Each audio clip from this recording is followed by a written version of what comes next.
Good morning बच्चों। तो coordination में आज हम लोग तीसरे लेक्चर पे आ गए और जैसा कि मैंने आपको सेकंड लेक्चर तक बताया था कि वर्नर्स थ्योरी के हिसाब से किसी भी कोऑर्डिनेशन कंपाउंड के अंदर दो टाइप की वैलेंसी होती है, एक प्राइमरी सेकेंडरी, उस स्ट्रक्चर कैसा होता है, उनका एप्लीकेशन क्या है, ये सब हम लोगों ने पढ़ा था। आज हम लोग कुछ छोटी मोटी बात, पहले तो IUPAC नॉमेनक्लेचर को लेकर बात करेंगे। IUPAC का भी क्वेश्चन इस पर बहुत आता है, तो बहुत बड़ा पोर्शन नहीं है IUPAC का, तो कुछ रूल्स होंगे, कुछ रेगुलेशन है कि उनके हिसाब से नेमिंग करनी है। और फिर एक बार नॉमेनक्लेचर कंप्लीट होने के बाद वर्नर्स थ्योरी के अलावा हम लोग फिर वैलेंस बॉन्ड थ्योरी पे भी बात करेंगे, जिस पे हम लोग ज्योमेट्री, हाइब्रिडाइजेशन, मॉलिक्यूल्स के सभी डिटेल पे आएंगे। ठीक है, तो आज फिलहाल हम लोग कोऑर्डिनेशन को अलग से नॉमिनेट करेंगे, यानी IUPAC हम लोग पढ़ेंगे। नॉमेनक्लेचर होगा फॉर कोऑर्डिनेशन कंपाउंड।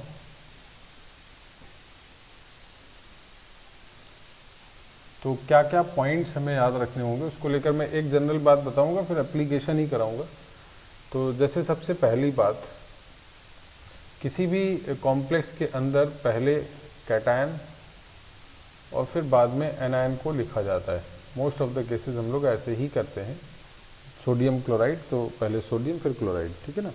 ऑर्गेनिक के सॉल्ट्स को अगर छोड़ दिया जाए तो हम ज़्यादातर पहले कैटायंस और फिर एनायन की बात करते हैं। Silver bromide, ammonium nitrate, ammonium nitrite, sodium sulphide, है ना। तो इस तरह के ढेरों एग्जाम्पल है। तो इसी तरह से आप नेमिंग में सबसे पहले कैटायन को लिखेंगे और उसके बाद एनायन को लिखना स्टार्ट करेंगे। अब दो बातें हैं, कैटायन भी कॉम्प्लेक्स हो सकता है या एनायन भी कॉम्प्लेक्स हो सकता है, या दोनों कॉम्प्लेक्स हो सकते हैं। ये बात तो हम लोगों ने पहले ही पढ़ी थी कि कैटायनिक एनायनिक पार्ट में कॉम्प्लेक्स पार्ट कोई भी हो सकता है।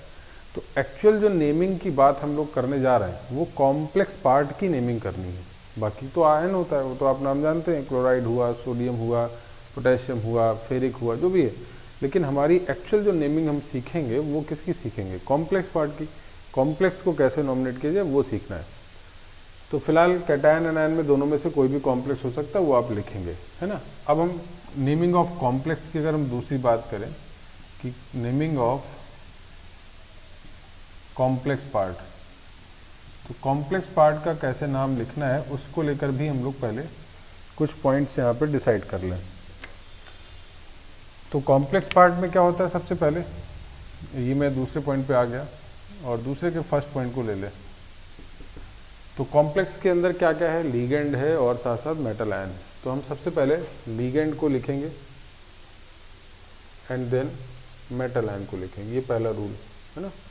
मेटल आयन को बाद में लिखा जाएगा, पहले लीगेंड्स लिखा जाएगा, ठीक।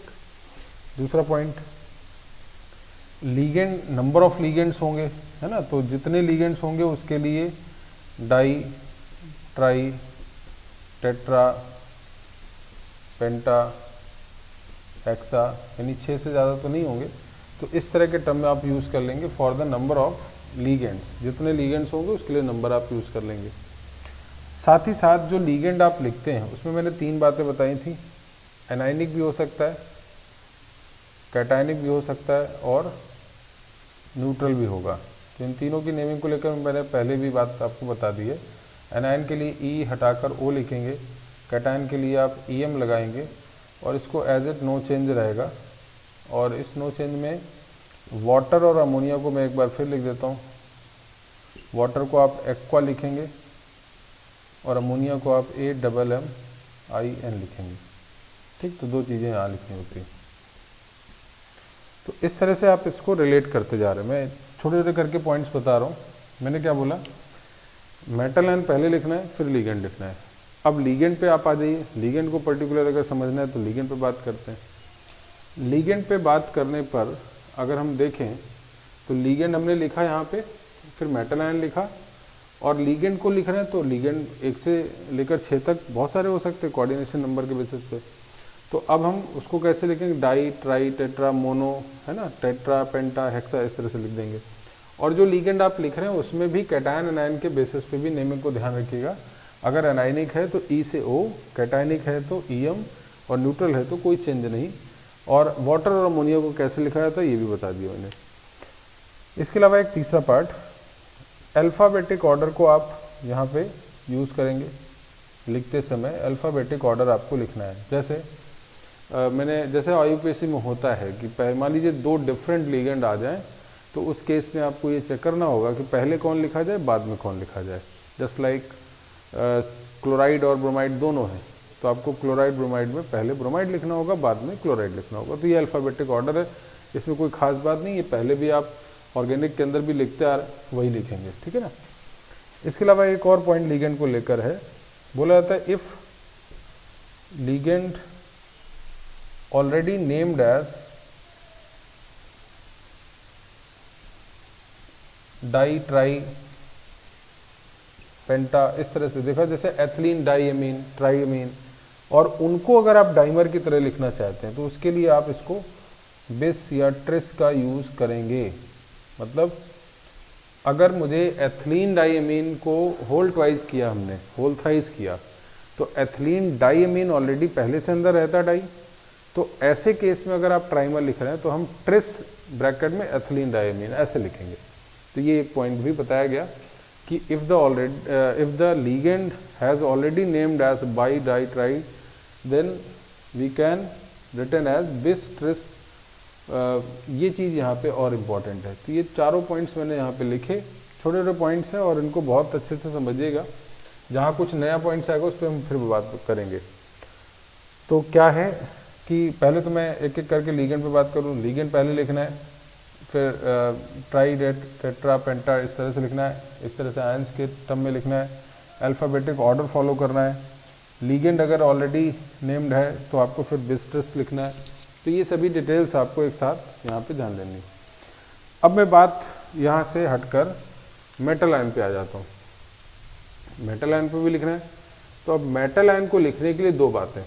मेटल आयन को फिर बाद में सबसे मेटल लिखना है, तो मेटल में 2 चीज़ें आ जाती हैं। मेटल आयन के 2 केसेस हैं। एक केस ये, if complex part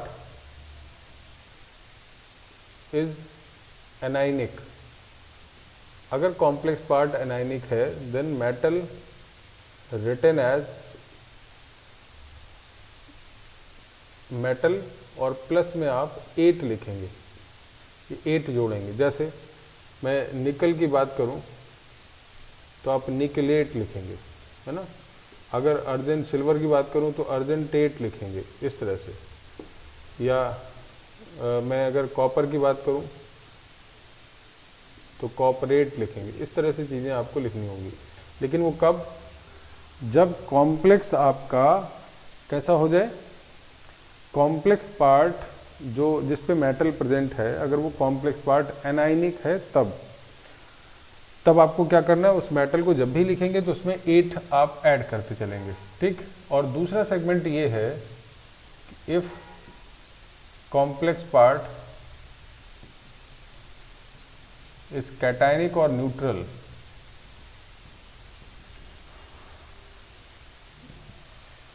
then there is no change. तो ऐसे केस में आपको कोई चेंज नहीं करना है, जैसा जो है मेटल को मेटल की तरह ही आप यहाँ पे लिखेंगे। उस केस में कोई चेंज आपको नहीं दिखेगा। तो जैसे मैं बहुत सारे ऐसे आपको चीज़ें मिलेंगी, तो मैं एक बार पूरी चीज़ फिर समझा देता हूँ और फिर हम लोग इसको लिखेंगे और उसके बाद एक एक करके एप्लीकेशन पे आएंगे। कैटायन देन एनायन, पहला आपको काम क्या करना है, कैटायन लिखना है, फिर एनायन लिखना है। ये तो जनरल बात है। अब मेनली नेमिंग जो हम लोग सीख रहे हैं वो कॉम्प्लेक्स यूनिट की सीखते हैं, बाकी सब तो जनरलाइज है। तो कैटायनिक पार्ट पहले और एनायनिक तो लिख दिया, लेकिन अब कॉम्प्लेक्स की नेमिंग कैसे लिखेंगे। तो कॉम्प्लेक्स में 2 चीज़ें आती हैं, एक तो लीगेंड और एक मेटल आयन। तो पहले हमें लीगेंड लिखना होगा, बाद में मेटल आयन लिखना होगा। लीगेंड में क्या क्या चीज़ें ध्यान रखनी है, लीगेंड में जितने नंबर ऑफ लीगेंड होंगे उसके लिए by dry tetra penta hexa इस तरह से आप यूज़ करेंगे। दूसरी चीज़, अगर लीगेंड में एनायनिक है तो ई की जगह वो, कैटायनिक है तो EM और न्यूट्रल है तो नो चेंज, ये सब पता है आपको। उसके बाद तीसरा पॉइंट है अल्फ़ाबेटिक ऑर्डर को आप फॉलो करेंगे। फिर चौथा पॉइंट आता है कि अगर लीगेंड में ऑलरेडी डाई ट्राई है तो आप उसके लिए बिस ट्रिस यूज़ करेंगे, ये सब है ना। तो ये पोर्शन हो गया लीगेंड को आप लिखते समय क्या क्या बातें ध्यान रखेंगे। और फिर उसके बाद मेटल आयन को लिखते समय भी क्या बात ध्यान रखनी वो मैं बता देता हूँ। मेटल आयन में लिखते समय आपके लिए इंपॉर्टेंट पार्ट क्या है, complex part is anionic, then metal is written as 8 plus 8 add कर देंगे आप, अर्जेंटेट, निकलेट, कॉपरेट, जिंकेट, है ना, बहुत सारे टर्म। और अगर कॉम्प्लेक्स पार्ट कैटायनिक और न्यूट्रल है तो कोई भी मेटल में चेंज नहीं करना है आपको, सिंपल सा टर्म लिखना है, जैसे आयरन है तो आयरन, कॉपर है तो कॉपर, निकल है तो निकल, सिल्वर है सिल्वर, तो इस तरह की बातें भी हम लोगों को ध्यान रखनी है। तो हम लोगों ने ये एक जनरल नॉमेनक्लेचर, इसमें बहुत ज़्यादा रूल नहीं होते, इसमें बहुत सिंपल सा, बहुत स्ट्रेट है, बट आनी चाहिए चीज़ें और प्रैक्टिस आपको करनी चाहिए। तो आप पहले ये पूरी अच्छे से आप नोट कर लीजिए, फिर इसके बाद हम बात करते हैं।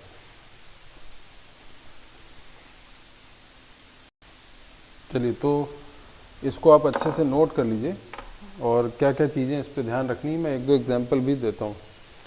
तो ये पूरा जो पोर्शन है वो इम्पॉर्टेंट है, इसको पूरे अच्छे से एक एक पॉइंट को पढ़ते हुए लिखिएगा कि क्या क्या बोला गया है, उसका मीनिंग क्या है, ठीक है।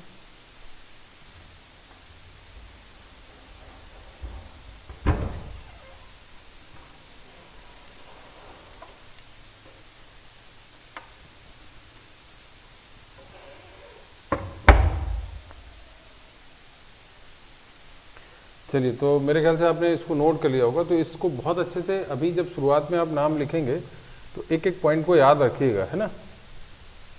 तो मैं कुछ एग्जांपल्स लिख के देता हूँ आपको और फिर आपको इसकी प्रैक्टिस करनी है।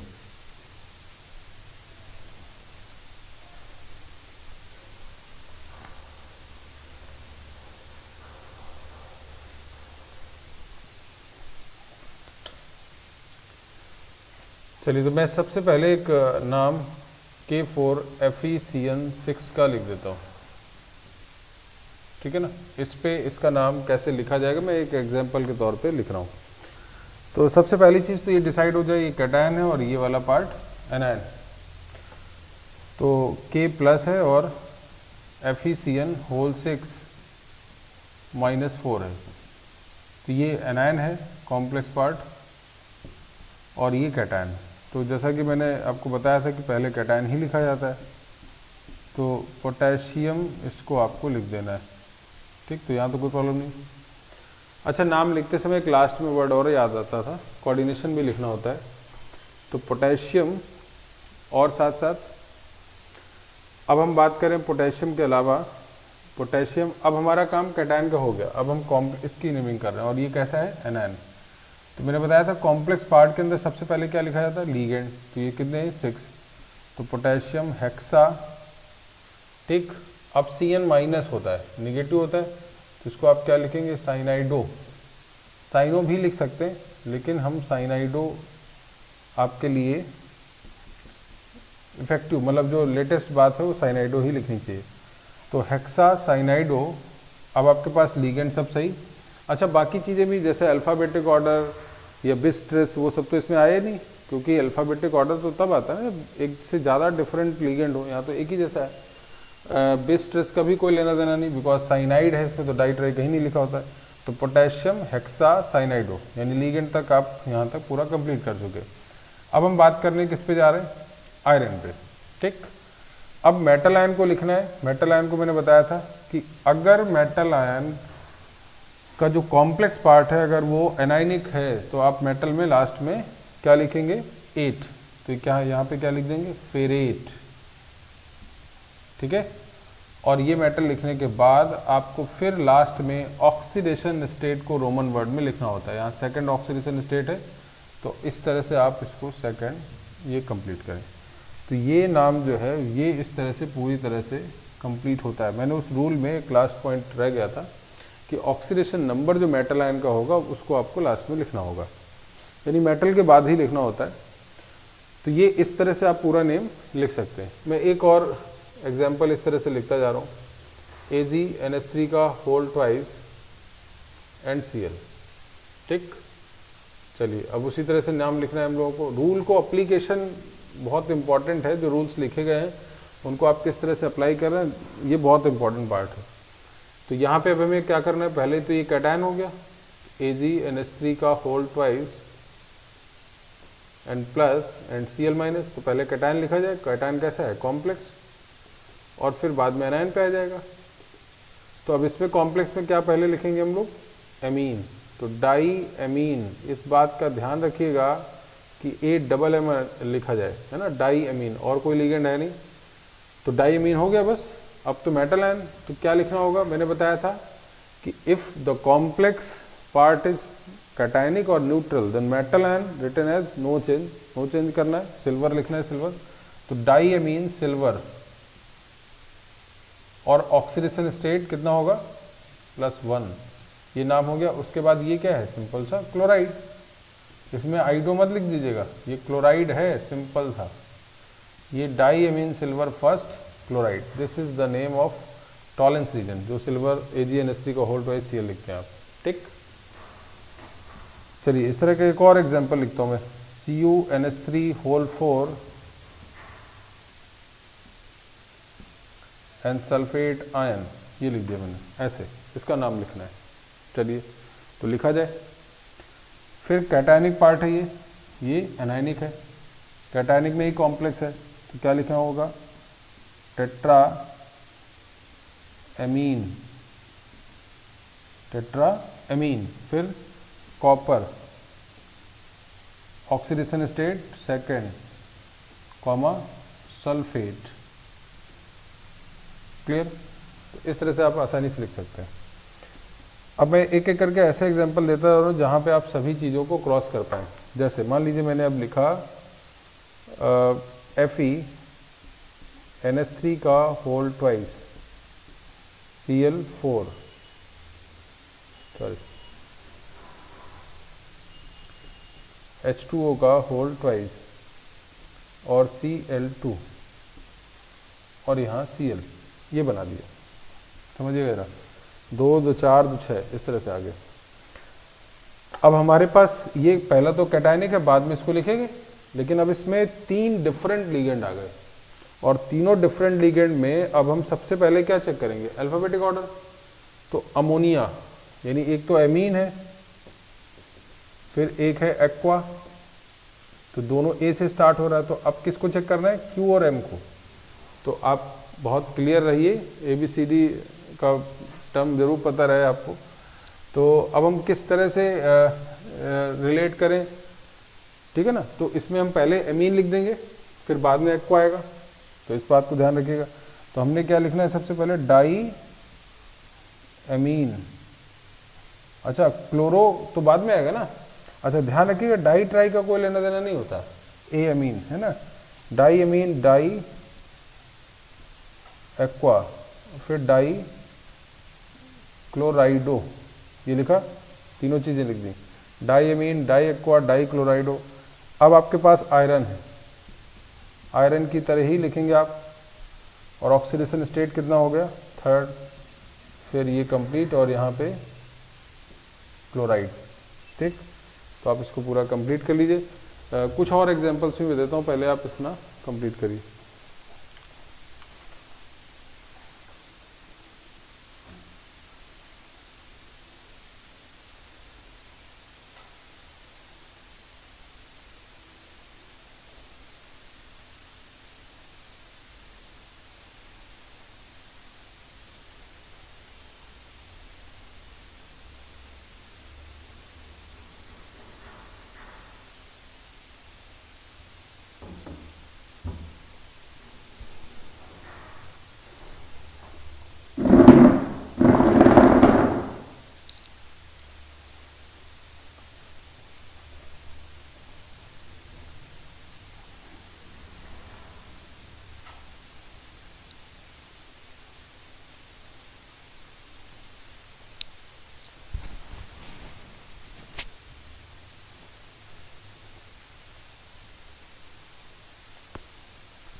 चलिए, तो आप लोगों ने इसको कंप्लीट कर लिया है। अब मैं कुछ और एग्जांपल्स लेता हूँ और आपका ताकि नॉमेनक्लेचर में कॉन्फिडेंस आए, तो कुछ और एग्जांपल्स, कुछ और एप्लीकेशन वाले पार्ट को लिखता हूँ।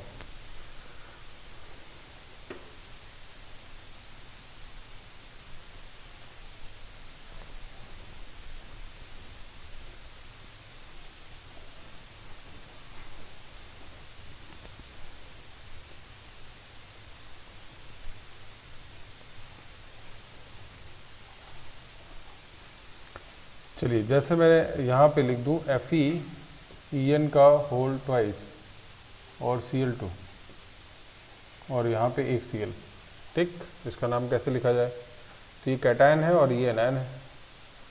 कैटायन को अगर आप नाम लिख रहे हैं तो पहले ये एथिलीन डायमीन है और फिर क्लोराइड है। तो एथिलीन डायमीन और क्लोराइड, तो पहले कौन आएगा? ऑब्वियसली पहले C आएगा, तो क्लोराइड लिखेंगे, और एथिलीन डाईअमीन को आप बाद में लिखेंगे, है ना। तो ये हमें ध्यान रखना होगा अल्फ़ाबेटिक ऑर्डर के हिसाब से। तो पहले हम लोग क्या लिखेंगे? डाई क्लोराइडो, ठीक है। इसके बाद अब जरा देखो, इसको आप डाइमर में अगर लिखोगे तो इसको कैसे लिखेंगे? बेस ब्रैकेट में एथिलीन डाईअमीन। बात समझ आ गई? इसमें डबल एम मत लिख दीजिएगा, अमोनिया नहीं है ये, इस तरह से। तो बेस डाईक्लोराइडो बेस एथिलीन डाईअमीन। अब आपके पास आयरन है, आयरन ऑक्सीडेशन स्टेट क्या है? थर्ड, और फिर यहाँ पे क्लोराइड। आई बात समझ में? तो ऐसे आप पूरा नाम यहाँ पे लिख देंगे, ठीक। चलिए, इस पे एक और क्वेश्चन मैं देता हूँ। CrNH3 H2O एंड En का होल ट्वाइस, ऐसे। और यहाँ मैंने जो लिखा वो Cl3 लिखा, ठीक है, ऐसे लिख दिया।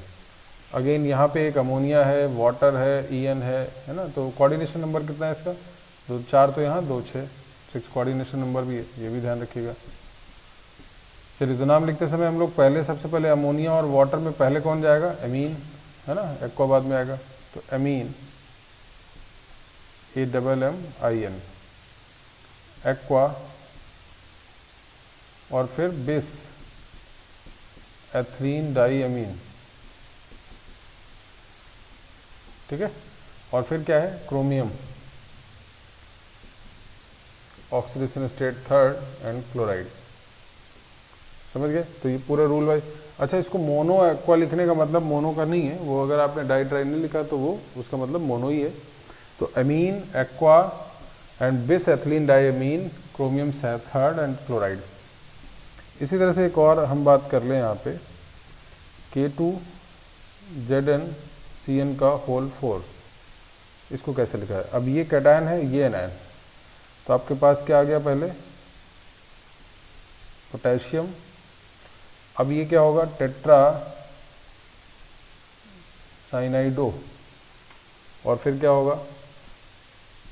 जिंकेट, और ऑक्सीडेशन स्टेट सेकेंड, ठीक। तो इस तरह से लिख देंगे आप। तो एक एक करके इस तरह के नाम हम लोगों को बहुत अच्छे से क्लियर होने चाहिए। तो K2NiNH3 का होल 4, ये क्या करते हैं? इस पे कर देते हैं नाम। पहले मैं एक साथ कुछ नाम आपको दे देता हूँ, उसके बाद आप लोग कंप्लीट करेंगे, बाद में मैं डिस्कस करूँगा, ठीक है।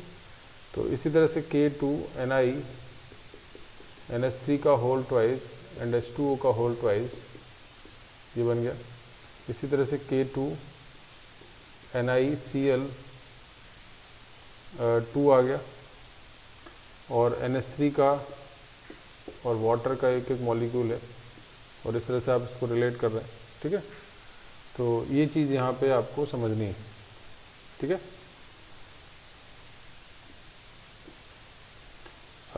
इस फिलहाल इसको हम लोग इस तरह से कॉम्प्लेक्स का नाम दे सकते हैं।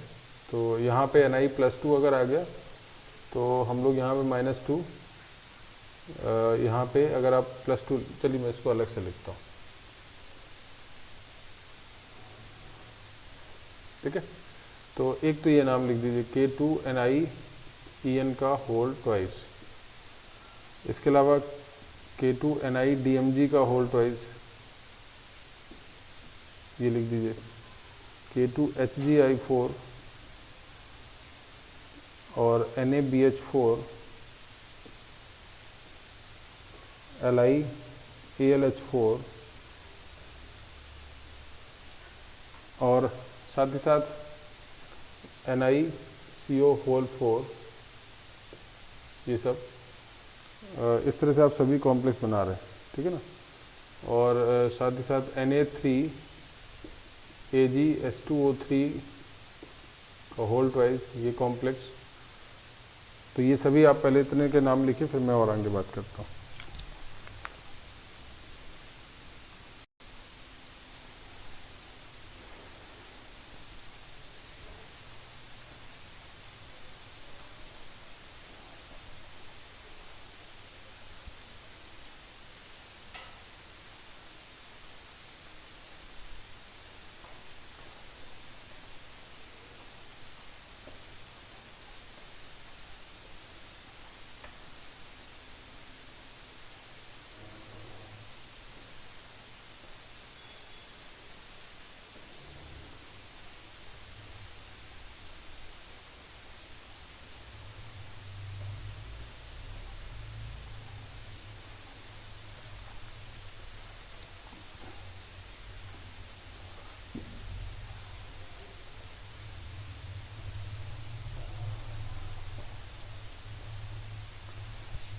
चलिए, तो आप लोग इन क्वेश्चंस को करने के बाद अब मैं ज़रा इन सब के नाम एक एक करके लिख देता हूँ।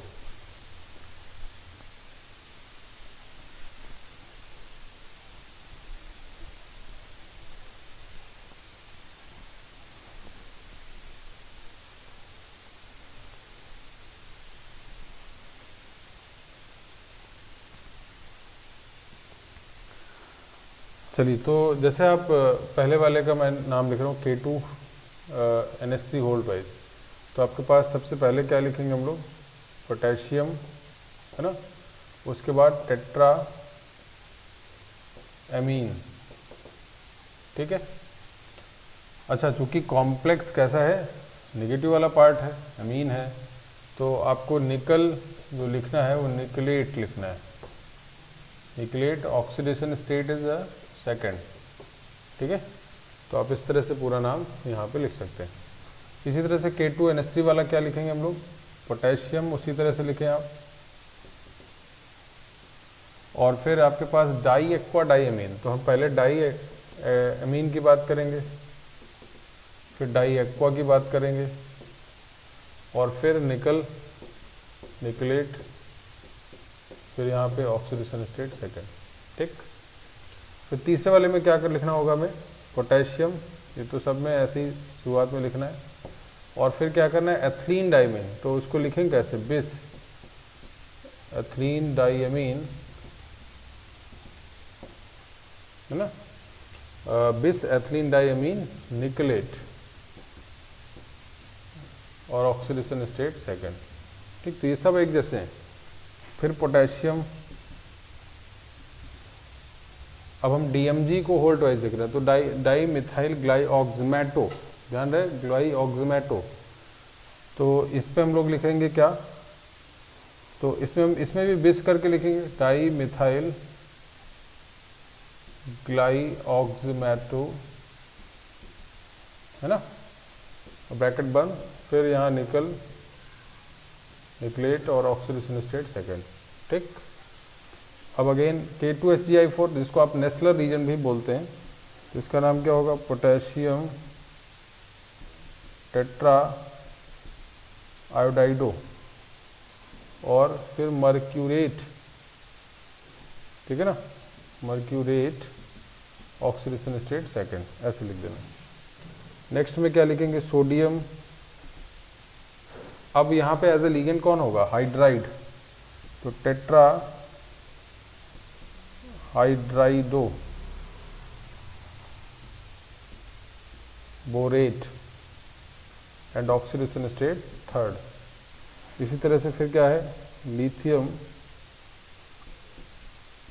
टेट्रा हाइड्राइडो, फिर क्या है, एल्यूमिनेट ऑक्सीडेशन स्टेट थर्ड। ठीक, तो ऐसे आप सभी के इस तरह से तरीके यहाँ पे नाम लिख सकते हैं। उधर दो बचे तो वो तो न्यूट्रल ही है पूरा, तो टेट्रा कार्बोनिल और निकल। अब देखो इसमें न्यूट्रल लिखा और इसमें ब्रैकेट में 0 लिखेंगे आप, बिकॉज वहाँ ऑक्सीडेशन स्टेट क्या है 0। तो टेट्रा कार्बोनिल निकल 0।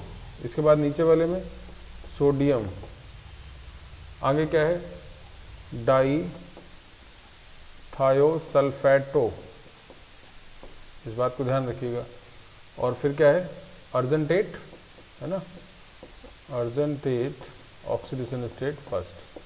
तो इस तरह से आप सबके नाम लिख सकते हैं। तो नेमिंग की प्रैक्टिस आपको बहुत अच्छे से होनी चाहिए। नेमिंग की प्रैक्टिस किस किस पॉइंट पे करना है तो पहले एक बार नोट कर लीजिए, फिर मैं कुछ और एग्जांपल्स दूंगा। तो पहले एक बार इन सबको चेक कर लीजिए।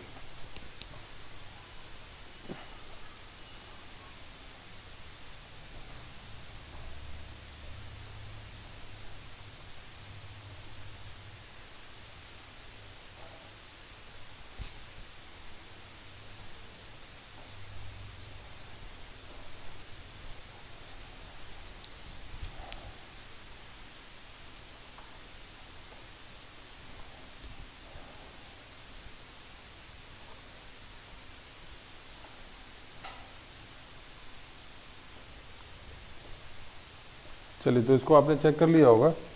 अब मैं कुछ एग्जांपल्स और देता हूँ जहाँ पे हमें नाम लिखना है।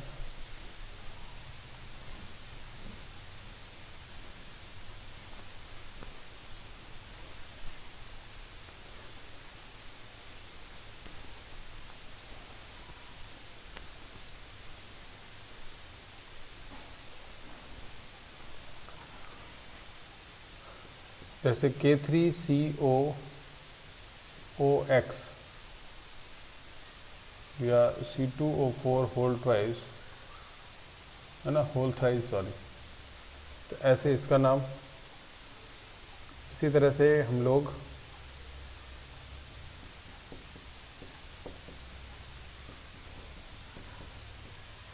यहाँ पे नाम सिल्वर के साइनाइड का,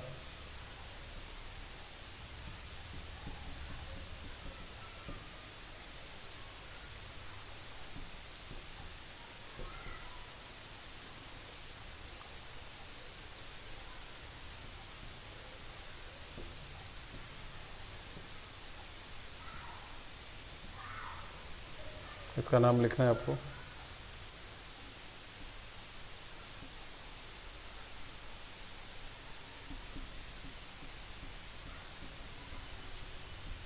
ये नाम लिखना है, यहाँ पे नाम लिखना है, इन सब के नाम लिखना है आपको।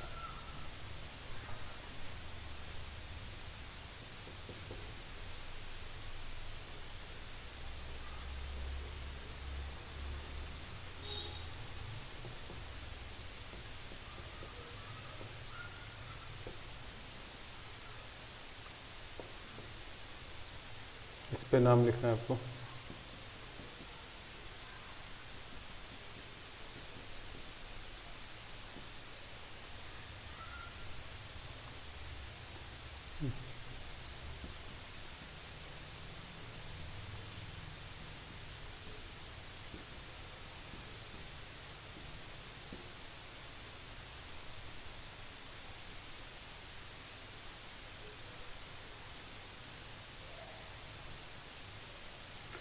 चलिए, तो इन सब के एक बार और नाम आप लिख डालिए कि कहाँ क्या कैसे यूज़ होगा। और इसी तरह के टर्म बहुत सारे जगह यूज़ होते हैं, PT and GLY whole twice.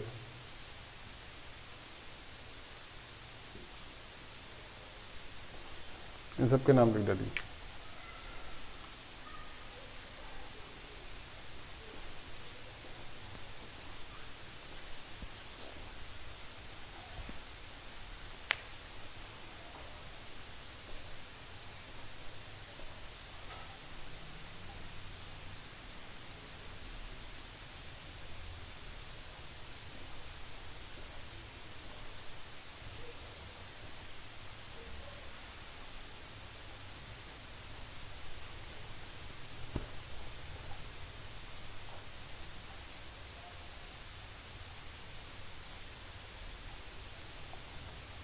चलिए तो मैं एक एक करके अब नाम लिखता हूँ, आप सबने लिख लिया होगा, ट्राई किया होगा।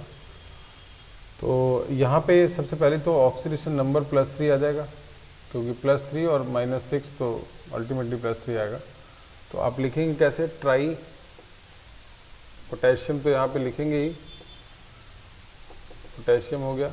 उसके बाद ट्राई ऑक्सलेटो, ठीक है, ऑक्सलेट आया ना तो ऑक्सलेटो।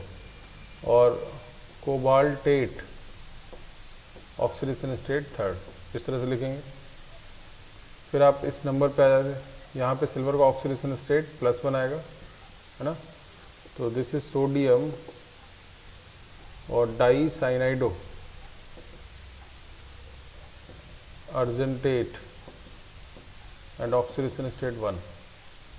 नाउ दिस, तो इसमें क्या करना है हमें, पहले कैटायन ही आएगा। तो एथिलीन डाइमीन है, साथ साथ एथिलीन डाइमीन और एमीन भी है, ग्लाइसिन भी है। तो जीएल तो बाद में ही आएगा। तो हम सबसे पहले लिखेंगे डाई एमीन, फिर एथिलीन डाइमीन, ठीक है ना। अच्छा, दोनों में एक बात ध्यान रखिएगा, अब इसमें बिस लिखने की जरूरत नहीं है, डाइमर तो नहीं है। उसके बाद ग्लाइसिनेट, ग्लाइसिनेटो, और फिर क्रोमियम ऑक्सीडेशन स्टेट +3 आएगा, और फिर क्लोराइड। तो मेरी बात, ये सब सीरियल से ही लिखेंगे एक साथ आगे, ऐसे नहीं है जैसे मैं लिख रहा हूँ ऐसे लिख दें आप, मैंने स्पेस ना होने के कारण से लिखा, आप सीरियल से ऐसे लिखते चले जाएंगे, ठीक है। मैं फिर लिख दूँ, डाईएमीन, एथिलीन डाइमीन, ग्लाइसिनेट और एथिलीन डाइमीन को पहले लिखना, मतलब ई से है, ये जी से है। तो ग्लाइसिनेटो, क्रोमियम 3rd ऑक्सीडेशन। यहाँ पे क्या लिखना होगा, इसमें क्या है, sodium hexa क्लोराइडो stannate oxidation state, यहाँ पे 4 आ जाएगा, है ना। तो 4 ऐसे आप लिखेंगे। इसके बाद इसका नाम सोडियम, आगे टेट्रा फ्लोराइडो, और फिर sodium tetra fluorido and borate oxidation state 3rd, ठीक है। नाउ इस पे आ जाते हैं। इसमें हमारे पास क्लोरो, ब्रोमो, अमोनिया, एक्वा सब है। तो पहले आप एमीन को ही लिखेंगे, एमीन,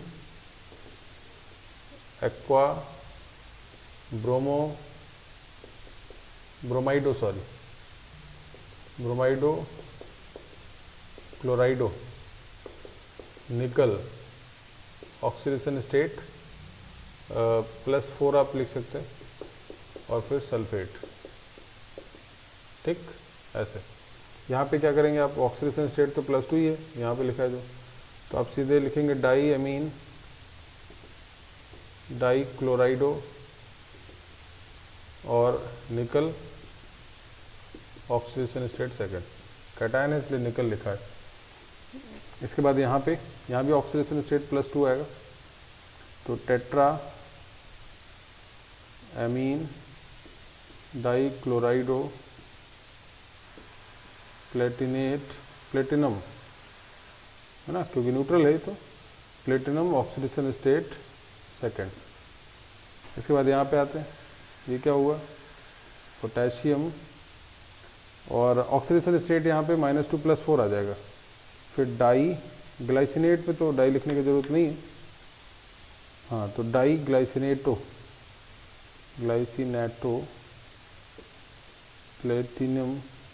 प्लेटिनेट ऑक्सीडेशन स्टेट 4।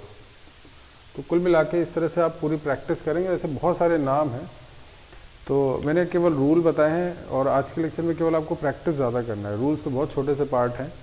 और अब आप एक काम करोगे, जो असाइनमेंट आपके फर्स्ट में है, तो पहले असाइनमेंट में भी बहुत सारे क्वेश्चन कोऑर्डिनेशन, नंबर, नॉमेनक्लेचर को लेकर हैं।